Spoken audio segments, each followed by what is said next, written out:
Bonjour et bienvenue à notre rendez-vous quotidien pour la presse en ligne et en direct sur EBS. Nous sommes aujourd'hui le lundi 19 avril. Nous avons plusieurs annonces à vous faire aujourd'hui.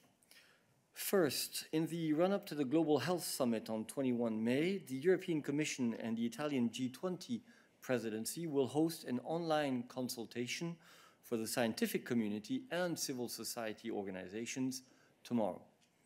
Participants will in particular discuss how to enhance global cooperation, strengthen public health capacities, and boost health security preparedness and response worldwide. President von der Leyen will address the participants before the start of the discussion. You can follow the event via live stream, and more information is available in the daily news.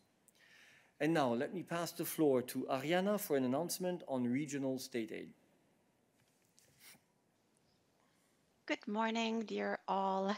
So today, the European Commission has adopted revised regional aid guidelines, setting out the rules under which member states can grant state aid to companies to support the economic development of disadvantaged regions in the European Union, while ensuring a level playing field between member states. The revised guidelines will enter into force on the 1st of January 2022. Europe has always been characterized by significant regional disparities in terms of economic well-being, income, and unemployment. Regional aid aims to support the least favored European regions in catching up and reduce these disparities. The revised guidelines include a number of targeted adjustments to simplify and reflect experience gains in the past years in the application of the previous rules, as well as to reflect the new priorities in line with the European Green Deal and the European Industrial and Digital Strategies. You will find more information, as always, in our daily news and on the press release available online. Merci beaucoup, Ariana. Maintenant, Balázs a une annonce à vous faire sur notre aide humanitaire aux plus vulnérables en Éthiopie. Balázs.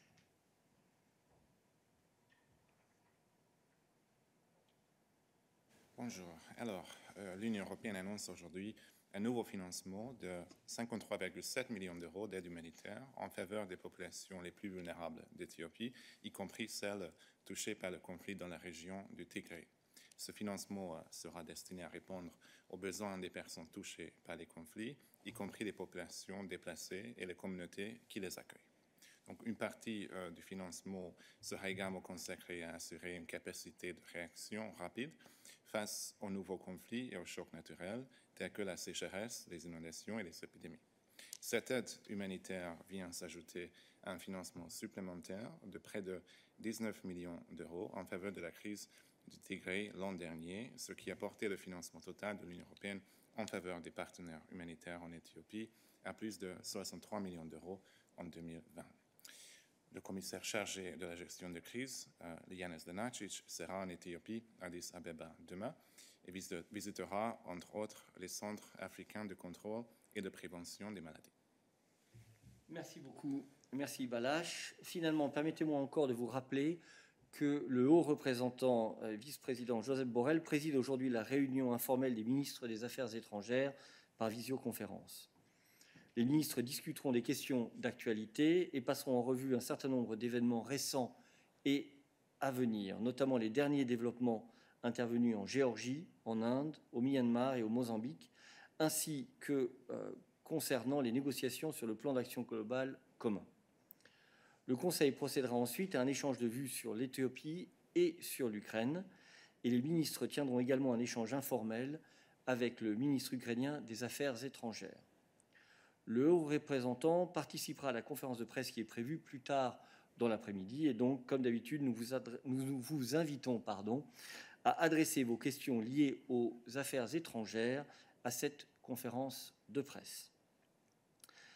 Et avec ceci, nous sommes prêts à passer à vos questions. Je passe la parole à Ketevan. Good morning. Good morning. Thank you very much. Thank you very much. I have a question concerning Georgia. Ruling party, Georgian Dream, announced it is ready to consider signing the new compromise proposal put forward yesterday in the evening by President Charles Michel, but also they stressed that they wouldn't agree to further adjustment of the terms. My question is, what should we expect from Commission and from President Michel, and also can some new recommendations can be proposed after the meeting today, as the foreign affairs ministers are discussing this issue? And also, second point, yesterday during the discussions from Chief Foreign Policy Advisor Simon Mordu was presented, and not Christian Danielsson. He will join next time or not? Thank you.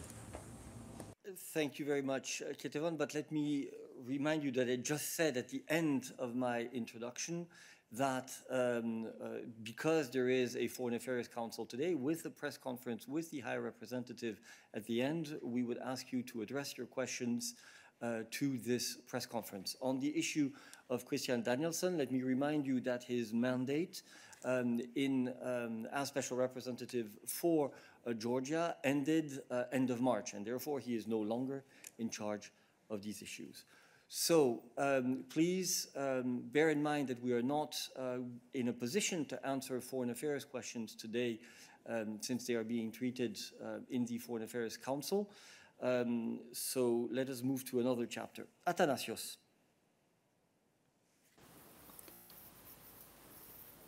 Bonjour. Have you been following the European Super League announcement by 10 of the greatest soccer teams in Europe?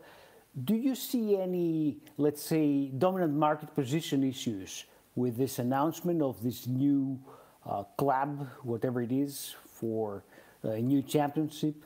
And since UEFA is one of your interlocutors in other issues, such as policy against racism and so on, how do you see the implications of such a move being made and a new championship being formed like this in the way it has been announced in previous hours in Europe? Thanks. Thank you very much, Athanasio. It would have been difficult not to follow these events since they were plastered all over the media and also social media. Your question has two dimensions to it, one which is very competition related, and the second which is, let's say, sports policy related. Let us start perhaps with our comment on the second before moving to the competition angle. So for the first, I would ask Sonia to intervene, and then I will pass the floor to Ariana. Sonia, you have the floor. Many thanks, Eric, and good afternoon, Athanasios. As Eric mentioned, we have been following from media reports the creation of this European Super League. We are very interested in that, also as sports aficionados. What I can say on that is the Commission's position, which relates to sports, as we don't have a particular comment on the proposal as such. Sports, including football, is part of the fabric of society. The Commission defends a European model of sports, which is unique in several ways. The main principles of this model are the principle of autonomy, of openness, of solidarity, and the interdependence of the international federations. Good governance based on clearly defined, transparent, non-discriminatory rules is a condition for the autonomy and the self-regulation of sport organizations. These traditions of how people engage with sport at all levels need to be maintained as they are part of the European DNA.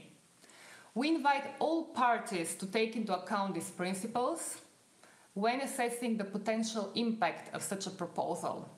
And I would like to mention as well that disputes which are related to the governance of sport can usually be best resolved during arbitration bodies and also through the national courts. Thank you. Thank you very much, Sonia. And now to the second aspect of your question, more related to competition law, Arianna. Hello again. So indeed, I don't have very much to add to what Sonia has just said. At this stage, in absence of detailed information, we cannot comment on the proposal as such. Let me just remind you, as Sonia mentioned, that in general, if disputes relate to governance of sports arise, they can usually be handled best by relevant arbitration bodies and national courts. Thank you very much. Are there other questions on this issue or on competition policy? Please only keep your hand raised for the moment. If it is on this, I see many hands raised. So just to remind you, please only keep your hand raised if it is on this announcement for the moment. Katalin, sorry. Hello, good afternoon. Thank you very much, Eric. My question would be on vaccination. Last year, after months of talk, Sorry, Katalin, please, I'm sorry. I said really explicitly that for the moment we are on the issue of the announcement made this morning, or that was reported on this morning, on the creation of a possible new league in football. So we are on this, and we will then move to other competition issues. We will move to vaccination at a later point in time. So thank you to help me manage the press briefing by sticking to the subjects which are currently open. So we move to Gerardo.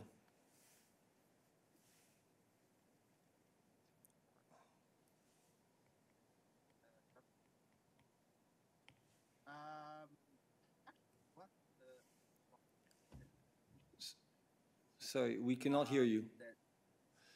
No, the sound level is very, very low. Try again.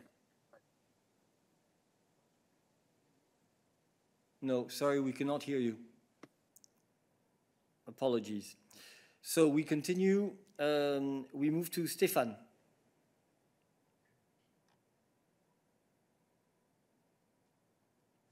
Stefan Grobe. On the Super League, yes, thank you. On the Super League, Commissioner Schinas tweeted that, and I quote, "We must defend a values-driven European model of sport based on diversity and inclusion," unquote. Does that mean, if he says we must defend, that the European Commission is going to lobby against the Super League in the time ahead? Thank you. I think that Sonia has expressed our position. Now, one thing is sports policy, which is an area in which the Commission can do a certain number of things, as you know. And the other, obviously, is the reaction on the basis of a competition law to a very, very specific project. And we need to clearly distinguish between the two. David.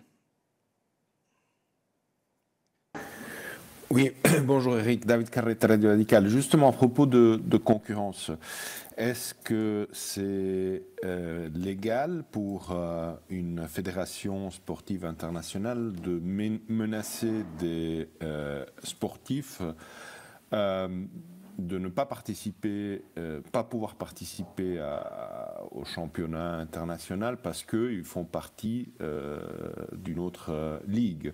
Si je me rappelle bien, il y a une décision de 2017 à propos de l'Union internationale pour le patinage.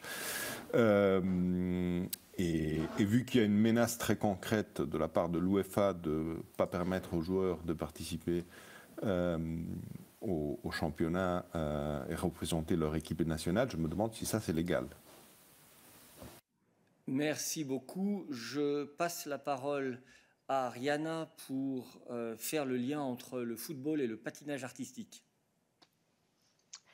Merci Eric. Je ne suis pas certain que je peux le faire. Comme je viens de dire, on n'a pas des informations détaillées sur ce cas de football. On n'a pas des commentaires spécifiques, on ne peut pas préjuger la situation dans ces cas spécifiques. Pour ça qui concerne l'autre cas de le skating, de patinage, dans sa décision sur l'Union internationale des patinages, la Commission a établi un certain nombre de principes montrant qu'elle respecte l'autonomie des fédérations sportives, tout en soulignant que la bonne gouvernance fondée sur des règles clairement définies, transparentes, non discriminatoires et sur ces décisions sous des recours est une condition de l'autonomie et de l'autorégulation des organisations sportives. Le litige relatif à l'application de ces principes à des cas concrets et de règles soulevant principalement des questions liées à la gouvernance du sport pouvant généralement être traités au mieux par les organes d'arbitrage et les tribunaux nationaux compétents plutôt que par la part de la Commission européenne, comme moi et Sonia vient de dire il y a quelques minutes. Merci beaucoup pour ce rappel. Nous restons donc sur ce sujet, si je comprends bien. Raph. Yes, good morning. I just want to come back to the first aspect of the Super League, when you also addressed that it's essential to have solidarity in football. I mean, if we talk about solidarity, it's always been there from the big club down to the neighborhood, the grassroots club. And I just wondered, do you feel from your first indication that the Super League will respect this principle of solidarity and a trickle-down effect that we see currently in football? Thank you. Thank you, Raf. Look, we're not going to comment more specifically than we already have on this project. I think that you have seen that we are quite forceful in commenting on the fact that sports and competition should be organized in a way to allow openness of participants, of clubs participating, that we should have this solidarity from the top to the bottom, so that everybody gets a chance, basically, to take part. Now, you can draw your own conclusions on what this means. Obviously, from a legal point of view, it is a different matter, and there the principles of competition law are the ones which we would have to look at when assessing the project, if it ever came to that. Joe.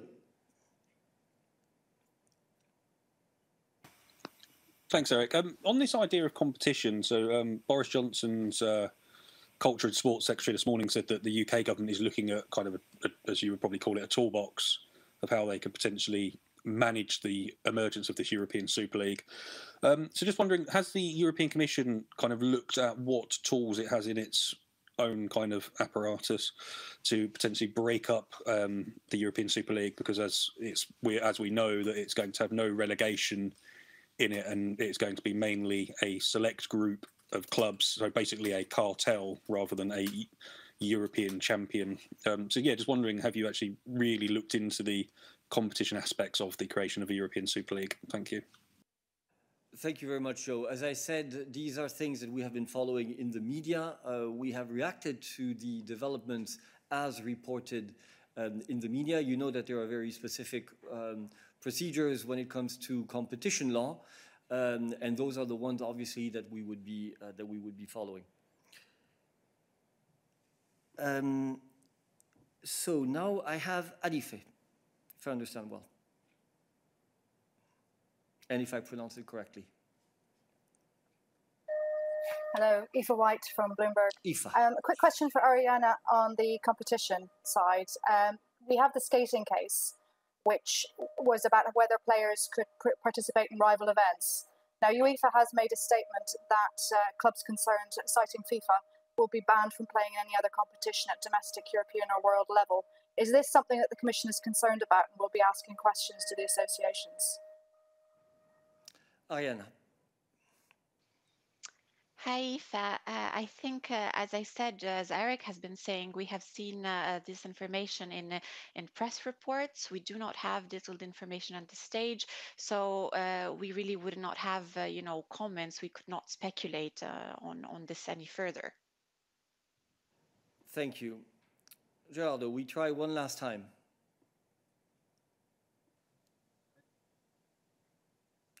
I'm sorry, you seem to have a problem with your mic source, but we cannot hear you at all. I'm afraid you will have to ask your question bilaterally later on. Sorry for that. Okay, that closes the football chapter. Let's move on to other issues, and I come back to Katalin, who had a question on vaccines. Katalin, are you still with us? If so, you have the floor.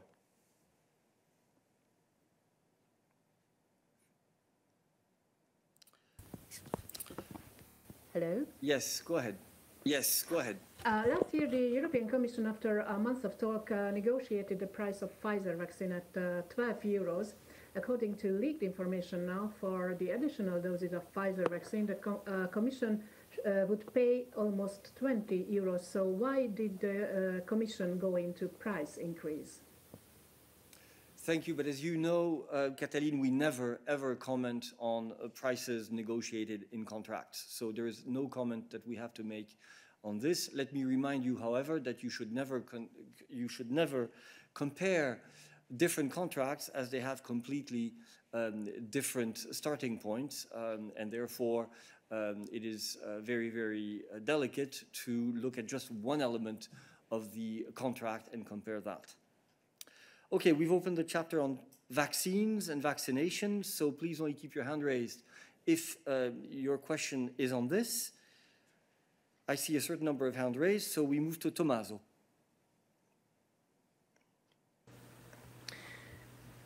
Yes, good morning, Tommaso Galavati in Kronos Italy. It's just a curiosity about the vaccination target, because we have two different vaccination targets, because Thierry Breton said that the target of the 70% of the adult population of the EU should be vaccinated within July. And if I'm not mistaken, the president has always said that the target is within the end of the summer. So it's the 21st of September, more or less. Which target is the real one? Thank you. Thank you very much, Tommaso. There is only one target set by the European Commission, which is that 70% of adults should be vaccinated by the summer, basically by the end of the summer. Now, obviously, everybody hopes that based on the acceleration in the rhythm of deliveries that we have been consistently working on, and the knock-on effect that this can have on the vaccination campaigns, that we can reach that target as early as possible in the summer. And I believe that that is what Thierry Breton was referring to, that we hope, obviously, to be able to vaccinate 70% of adults earlier than the end of the summer. But the official target remains the end of the summer. Joe. Thank you, Eric. So we've kind of seen a growing number of reports of specifically Germans travelling to Moscow on what has become known as kind of vaccine tourism. So I was wondering, does the Commission have a message for people that are looking to go overseas to potentially Moscow? Serbia, I know, are also offering services to tourists to have their vaccination, or should they kind of stick around in Europe and actually receive a jab here by an EMA authorised provider? Thank you. Thank you very much. That's the question for Stefan. Thank you very much. Well, the first thing is that vaccination policies, as you know, are matters of national competence. This being said, there's maybe two things I would like to stress here. First, and Eric already referred to it, we see an increase in the deliveries of the vaccines, which makes us think that it is indeed possible and realistic to achieve the 70% target. So with the supply lines that are in place, with the increase of the deliveries, we believe that vaccination targets can indeed be achieved. Second, it's indeed also important, that's something we have always stressed, that the vaccines that are part of our portfolio have been checked for their efficiency and their safety by EMA. And so an EMA approval means that we have this guarantee of efficiency and of effectiveness of a vaccine, which is also indeed a very important element in this regard. Thank you. Thank you very much. Let me remind you as well that the European Commission and the Member States are working on the Green Digital Certificate, which will be based primarily on EMA authorized vaccines, with all other vaccines being left open to the discretion of member states. So if you then want to travel within Europe, when the digital green certificate comes into force, it is to your benefit if you have, as you say, stuck around and received an EMA-approved vaccine. Alors, nous continuons sur les vaccins et la vaccination. Mas.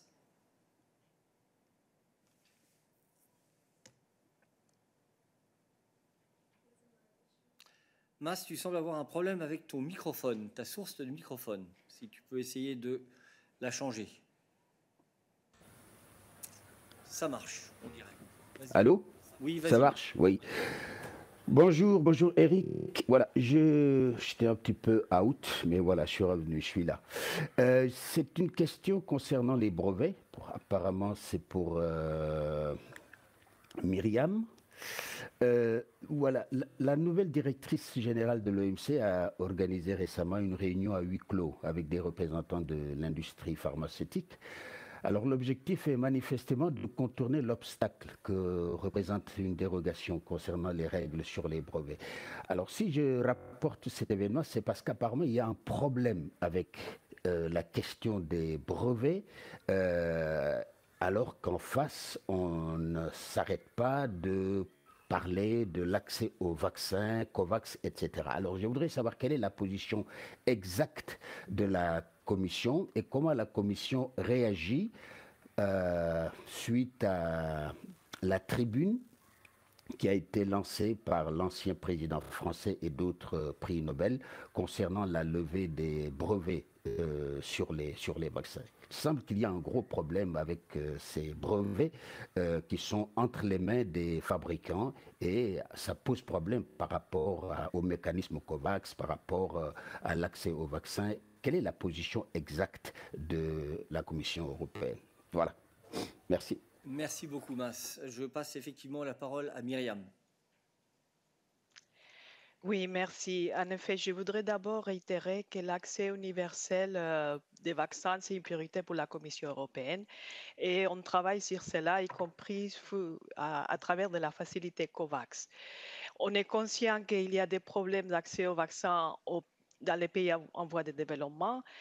Et on pense que le système de propriété intellectuelle est suffisant pour apporter une solution. On pense que plutôt les problèmes, c'est dans la capacité de production qui n'est pas suffisante et il faut travailler sur cela. Par rapport à l'événement que vous avez mentionné de la semaine passée organisé par la nouvelle directrice générale de l'OMC, comme vous le savez, le vice-président Dombrovskis a participé. Il a fait un speech qui a été publié. Je voudrais juste rappeler certains éléments de son speech en ce qui concerne l'accès équitable des vaccins. Il a expliqué que étant donné la complexité de la production des vaccins, on doit faciliter une coopération ample avec l'industrie qui se base sur le transfert de la technologie et de la connaissance. Et ça, c'est la meilleure façon pour l'Union européenne d'accélérer la production des vaccins dans l'Union européenne et dans les pays tiers.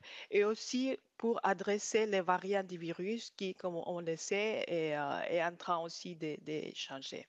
Si jamais ces solutions volontaires n'aboutissent pas, l'accord TRIPS a déjà, dans l'accord, comme j'ai expliqué plusieurs fois dans le passé, la flexibilité nécessaire pour donner les licences obligatoires. Et ça comprend aussi les licences plus rapides pour exportation aux pays qui n'ont pas la capacité de production. Et c'est des choses qui sont possibles dans le cadre d'une émergence sanitaire, comme c'est le cas maintenant. Et l'Union européenne est prête à discuter avec les autres membres de l'OMC comment arriver à ce résultat. Merci beaucoup. Mas, tu as une question de suivi.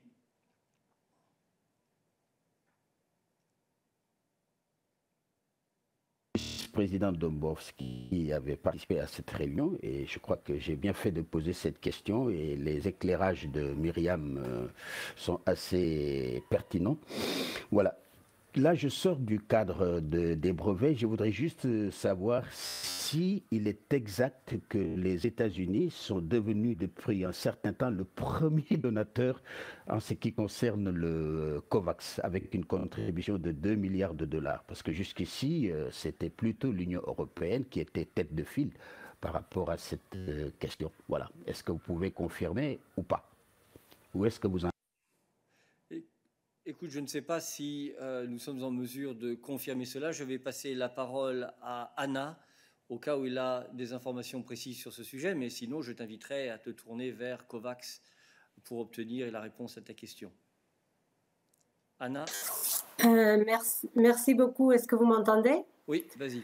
Donc peut-être je veux juste rappeler la contribution de l'Union européenne et des États membres, donc de l'équipe Europe. En fait, notre contribution a augmenté à 2,87 milliards et je pense que tu peut-être te souviens que la semaine passée, il y a eu un événement de One World Protected qui était organisé avec le gouvernement des États-Unis et aussi de Gavi pour essayer de lever 2 milliards de dollars en plus. Comme ça, on pourrait augmenter le taux de coverage du 20% à 30% de la population mondiale à travers de COVAX. Et là, il y a plusieurs États membres, y compris la Suède, l'Hollande, le Portugal et le Danemark, qui ont fait des contributions importantes. Et donc, la contribution de Team Europe pour COVAX a augmenté à la chiffre que je viens de mentionner. Et bon, tu peux faire le calcul toi-même avec The Converser pour voir si ça c'est plus ou moins, mais en tout cas, on est un des grands contributeurs à l'initiative de COVAX et les États-Unis aussi, bien sûr, et on est ravis de ça parce qu'on a besoin que tous les pays aussi contribuent à que cette initiative continue à pouvoir avancer sur l'objectif commun de pouvoir maintenant délivrer 1,8 milliard doses pour les pays de revenus bas et faibles. Merci. Merci beaucoup. Je crois que Anna, lorsqu'elle disait 2,87 milliards, voulait dire 2,87 milliards, donc 2 milliards 870 millions d'euros. Laura.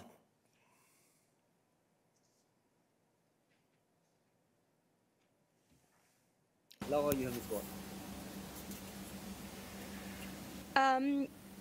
Good morning. Can you hear me? Yes. Go ahead, Laura. We can't hear you anymore. Go ahead. It's better now? Yeah. Okay. Laura Valentini, Total U Production. Yesterday, Commissioner Thierry Breton, during an interview, stated that the soon-to-expire contract with AstraZeneca was at risk of not being renovated due to the frequent deliveries delays. I wanted to know if the European Commission shares Breton's point of view, and if yes, how the vaccination plan could change because of a possible deal closing with AstraZeneca. Thank you. Thank you very much. A question for Stefan. Thank you very much. I think what we've said a few days ago, and this is something that remains, of course, extremely important here, is that what matters to us that the companies with whom we have concluded advanced purchase agreements respect the delivery schedules, the delivery arrangements that we have agreed with them.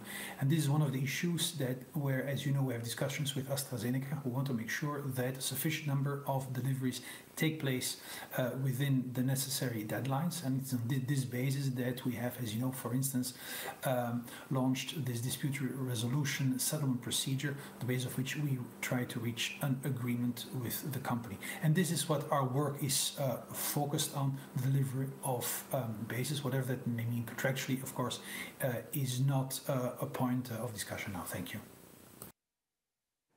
Thank you very much. Let me correct what I said previously about the amount of financing for COVAX provided by Team Europe. What Anna meant to say was 2.47 billion. donc 2,47 et non pas 2,87 milliards, donc 2 milliards 470 millions. Voilà, la prononciation n'est pas toujours évidente entre 40 et 80.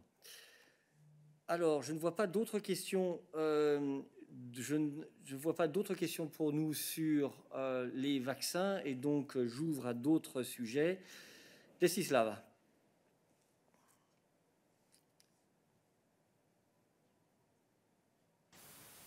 Allô, bonjour. Est-ce que vous m'entendez?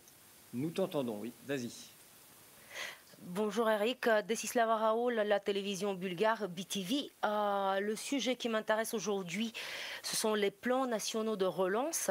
Ma première petite question, c'est est-ce qu'il y a un accord concret entre la Commission et la Bulgarie pour un éventuel dépassement de la date limite du 30 avril pour l'envoi du plan national? Est-ce qu'il y a un accord ou est-ce qu'il y a des démarches dans ce sens?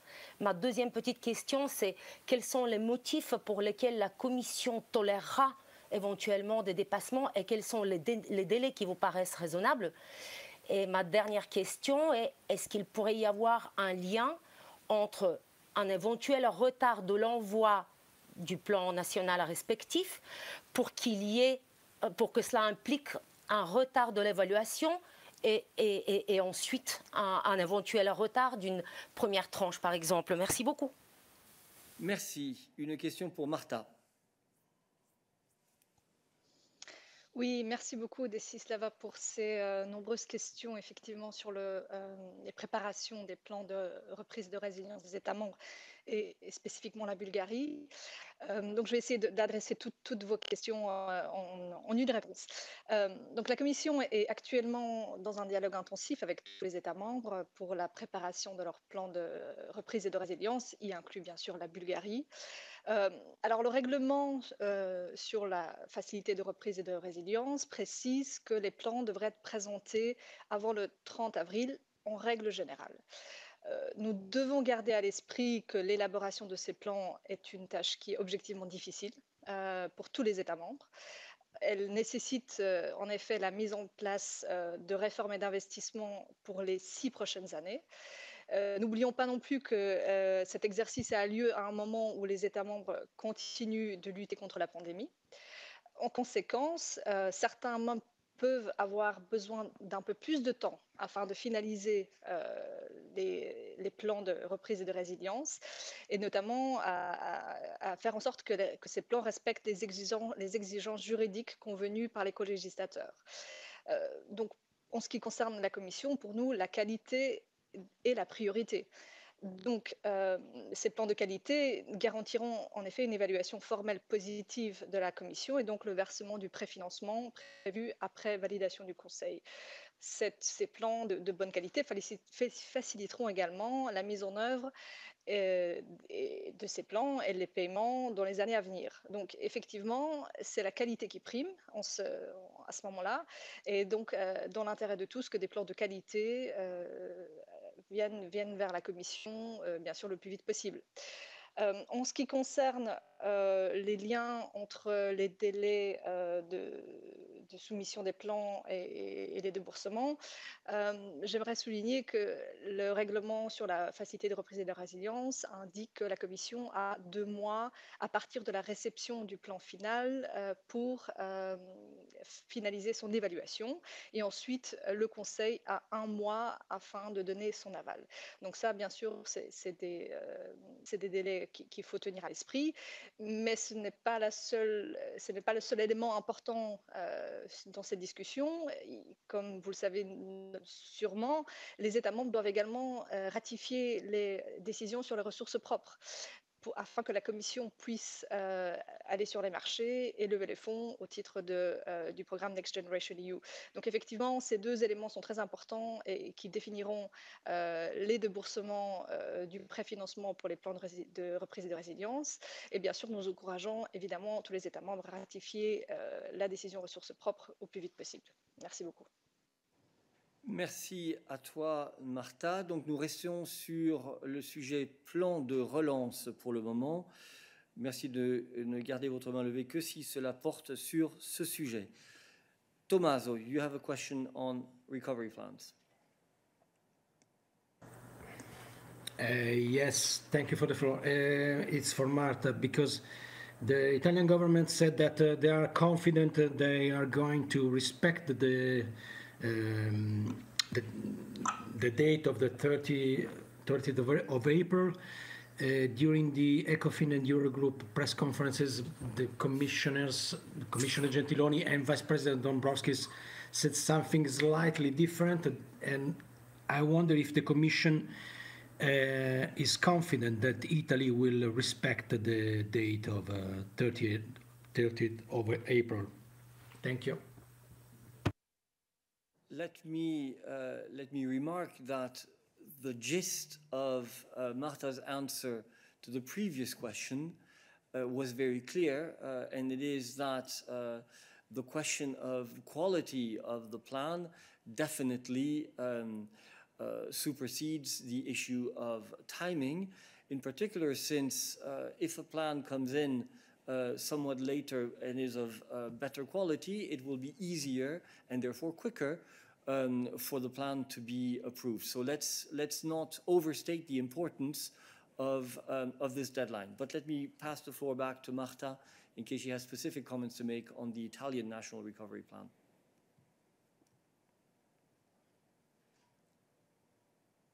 Marta.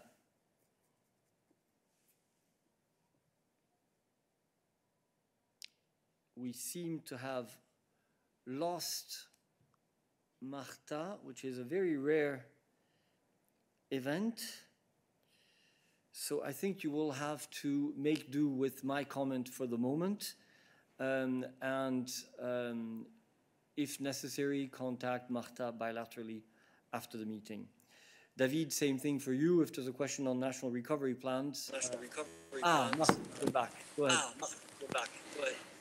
Apologies, I needed to reconnect through my iPad, so I'm afraid I'm not sure if I've listened to the whole question asked by Tommaso, but I understand that his question was related to the Italian Recovery and Resilience Plan and the timing of its submission.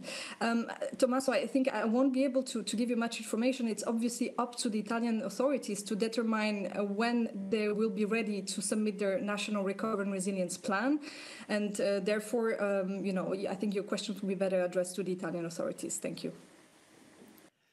David. Une autre question sur les plans nationaux de relance.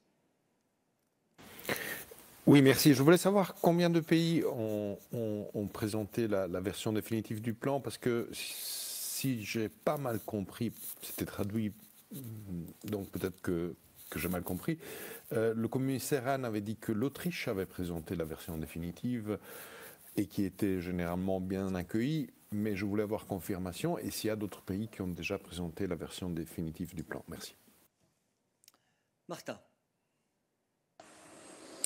Merci David pour cette question.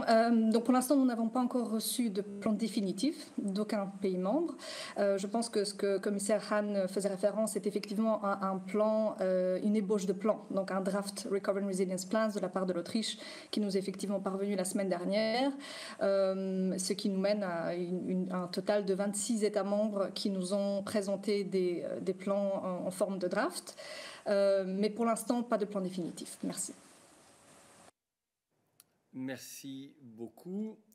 Pour rappel, nous devrons clôturer cette conférence de presse un peu avant 13h, étant donné que nous aurons ensuite la conférence de presse sur le lancement de la plateforme interactive de consultation sur la conférence sur l'avenir de l'Europe. Donc nous passons à quelques autres sujets avant cela. Ricard, you have the floor.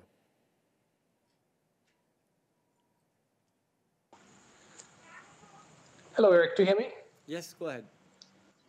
Eric, I know it's part foreign policy, but it also is a bit domestic. I want to ask you about the announcement from Czech Republic over the weekend that they will kick out a number of Russian diplomats due to the alleged fact that Russia apparently blew up a weapons depot in Eastern Czech Republic in 2014, killing 2 EU citizens. I know that this will be at the FAC, but I also wonder, does Mrs. von der Leyen have some reaction to this? Just the fact that Russia allegedly have killed 2 EU citizens on EU soil. Will she reach out to Mr. Babiš?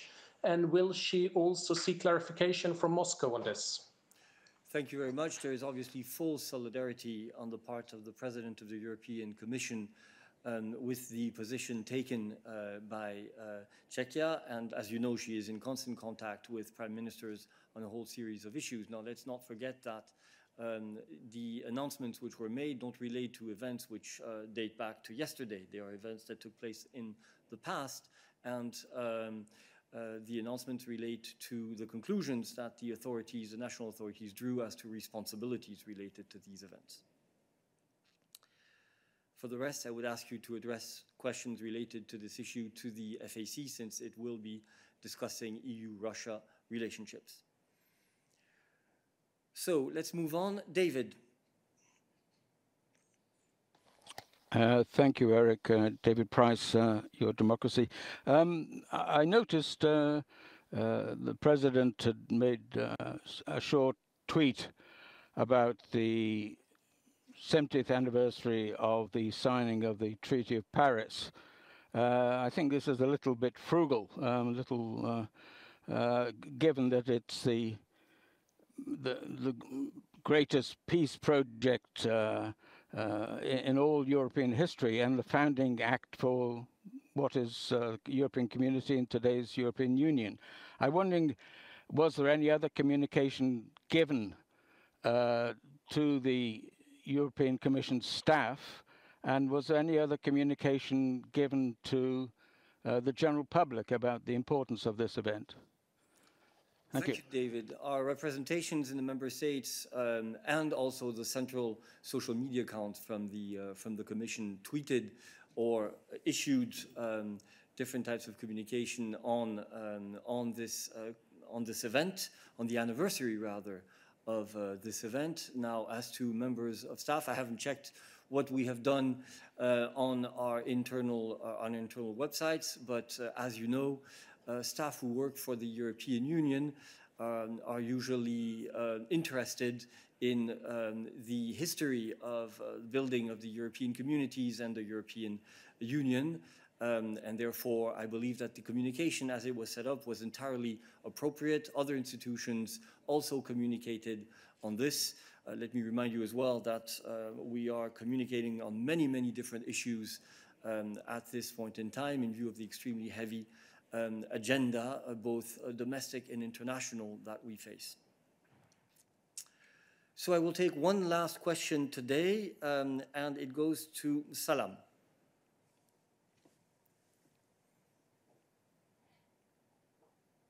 Of the Palestinian Minister of Foreign Affairs today, and that he will meet Mr. Josep Borrell. I want to ask what exactly the Palestinian is waiting from the EU regarding the election, especially the election in holding the election in Jerusalem. The other question, is it important for the EU to hold the election at this time, even and to support the Palestinian for holding the election? Thank you. Salam, as I said, there's a Foreign Affairs Council today, so I would ask you to address that question to the High Representative during that press conference. Thank you very much. Okay, this brings us to the end of today's midday briefing. Please stay tuned and stay connected as we will be moving forward to the press conference in around 10 minutes. Thank you very much.